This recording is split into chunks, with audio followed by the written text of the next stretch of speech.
नमस्कार, सत्यहिंदी.com में आपका स्वागत है। एक नजर अब तक की सुर्खियों पर। सशस्त्र बल विशेष अधिकार अधिनियम यानी अफसपा पर केंद्रीय गृह मंत्री अमित शाह ने बड़ा ऐलान किया है। उन्होंने कहा कि नागालैंड, असम और मणिपुर के कुछ इलाकों से अफसपा को हटाने का फैसला किया गया है। केंद्रीय गृह मंत्री अमित शाह ने इस संबंध में ट्वीट कर जानकारी दी।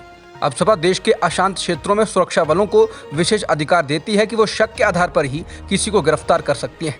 जम्मू कश्मीर और पूर्वोत्तर के अधिकांश इलाकों में अफसपा कानून लगा हुआ है। असम के मुख्यमंत्री हिमंत बिस्वा शर्मा और केंद्रीय मंत्री किरेन रिजिजू ने असम और मणिपुर के कुछ क्षेत्रों से अफसपा हटाए जाने पर पीएम मोदी और गृह मंत्री अमित शाह का शुक्रिया किया। असम के मुख्यमंत्री शर्मा ने कहा कि मैं पीएम मोदी द्वारा 9 जिलों और एक सब डिवीजन छोड़कर पूरे असम से अफसपा हटाने वाले फैसले का पूरे दिल से स्वागत करता हूँ। मैं इस साहसी फैसले के लिए केंद्रीय गृह मंत्री अमित शाह के प्रति आभार व्यक्त करता हूँ। उन्होंने कहा कि अब प्रदेश का लगभग 60% इलाका अफसपा की परिधि से बाहर हो गया है। तमिलनाडु के सीएम एम.के. स्टालिन ने आज पीएम मोदी से मुलाकात कर तमिलनाडु से श्रीलंका को भोजन और दवाओं सहित राहत सामग्री भेजने का प्रस्ताव रखा। न्यूज एजेंसी पीटीआई के मुताबिक स्टालिन ने श्रीलंका के आर्थिक संकट पर पीएम मोदी से चर्चा की। स्टालिन के कार्यालय के एक ट्वीट में यह भी कहा गया है कि उन्होंने तमिलनाडु में विकास परियोजना का मुद्दा उठाया। स्टालिन राजधानी के 3 दिवसीय दौरे पर हैं। मुंबई की विशेष अदालत ने नारकोटिक्स कंट्रोल ब्यूरो की एसआईटी को क्रूज शिप ड्रग्स मामले में चार्जशीट दाखिल करने के लिए 60 अतिरिक्त दिनों का समय दिया है, जिसमें शाहरुख खान के बेटे आर्यन खान मुख्य आरोपी हैं। Narcotics drugs and psychotropic substance अधिनियम के तहत गठित एक विशेष कोर्ट में एनसीबी के पास चार्जशीट दाखिल करने का आज आखिरी दिन था, क्योंकि इस मामले में पहली गिरफ्तारी के 180 दिन पूरे हो रहे हैं। एनडीपीएस अधिनियम का प्रावधान है जिसके तहत चार्जशीट दाखिल करने का समय 180 दिन होता है। इसे बढ़ाकर 1 वर्ष तक किया जा सकता है। एजेंसी ने कल अदालत को बताया था कि वो निर्धारित समय में चार्जशीट क्यों नहीं दाखिल कर पा रही है। एजेंसी ने कहा कि इस हाई प्रोफाइल मामले में उसकी जांच अभी जारी है। महंगाई व पेट्रोल और डीजल की लगातार बढ़ती कीमतों के खिलाफ कांग्रेस ने राष्ट्रव्यापी प्रदर्शन शुरू कर दिया है। कांग्रेस के पूर्व अध्यक्ष राहुल गांधी नई दिल्ली में संसद भवन के बाहर स्थित विजय चौक पर कांग्रेस सांसदों के साथ धरने पर बैठ गए। कांग्रेस सांसदों ने मांग की कि पेट्रोल डीजल की बड़ी कीमतों को वापस लिया जाए। उनके साथ धरने में लोकसभा में कांग्रेस संसदीय दल के नेता अधीर रंजन चौधरी, कांग्रेस महासचिव के.सी. वेणुगोपाल, राज्यसभा में विपक्ष के नेता मल्लिकार्जुन खड़गे सहित तमाम नेता शामिल रहे। कांग्रेस सांसदों ने हाथों में प्लेकार्ड लिए हुए हैं जिनमें लिखा है कि चुनाव खत्म और लूट चालू। कांग्रेस ने कहा कि महंगाई मुक्त भारत अभियान की शुरुआत हो गई है और लोग इस अभियान में उसके साथ हैं। कांग्रेस ने कहा कि लोग अपनी मेहनत की कमाई को बचाने के लिए लड़ाई लड़ें। पेट्रोल की बढ़ती कीमतों को लेकर कांग्रेस नेता राहुल गांधी ने मोदी सरकार को घेरा है। राहुल ने ट्वीट कर पड़ोसी देशों में पेट्रोल की कीमतों को बताया, साथ ही भारत में पेट्रोल की कीमतों से उसकी तुलना की।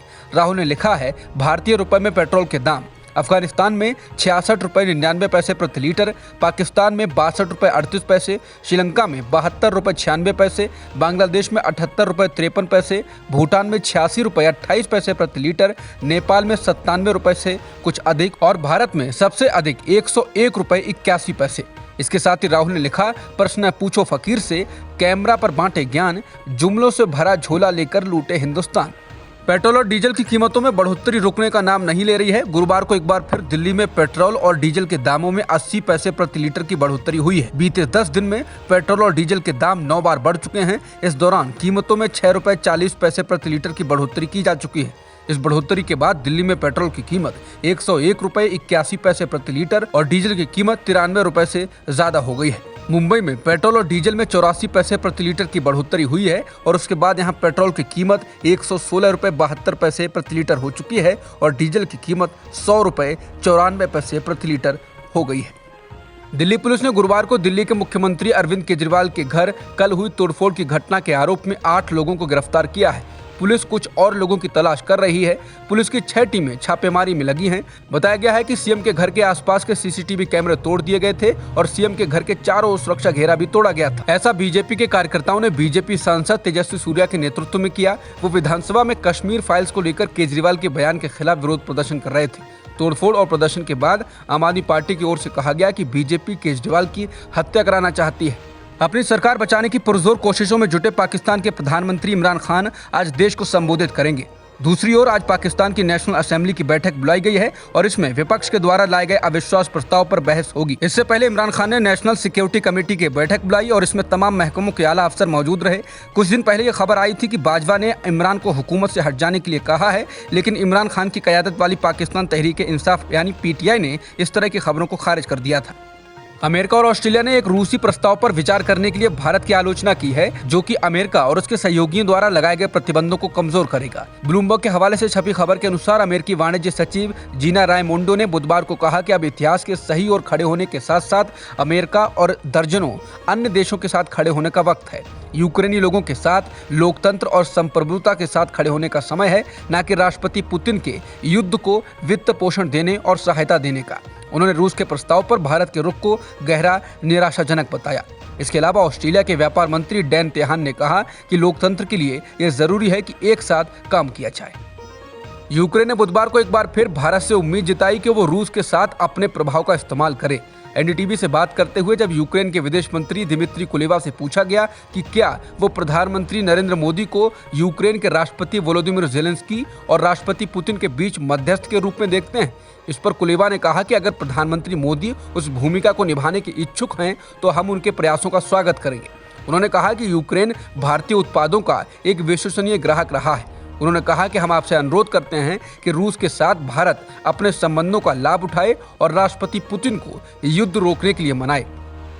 व्हाइट हाउस और यूरोपीय अधिकारियों ने कहा कि रूसी राष्ट्रपति व्लादिमीर पुतिन को उनके सलाहकारों ने युद्ध को लेकर गुमराह किया है। व्हाइट हाउस की ओर से कहा गया है कि पुतिन के सलाहकारों ने डर के कारण उन्हें नहीं बताया कि यूक्रेन में युद्ध कितना खराब चल रहा है और पश्चिमी प्रतिबंध कितने हानिकारक हैं। व्हाइट हाउस की संचार निदेशक केट वेडिंगफील्ड ने एक प्रेस वार्ता के दौरान संवाददाताओं से कहा कि हमारे पास जानकारी है कि पुतिन ये महसूस कर रहे हैं कि उनको रूसी सेना द्वारा गुमराह किया गया है, जिसके कारण पुतिन और उनके सैन्य नेतृत्व के बीच लगातार तनाव भी बना हुआ है। बता दें 24 फरवरी के बाद रूस द्वारा यूक्रेन पर हमला किए जाने के बाद रूस की सेना को यूक्रेन द्वारा कई मोर्चों पर रोका जा चुका है। अब तक की खबरों में इतना ही। बाकी खबरों के लिए बने रहिए सत्यहिंदी.com के साथ।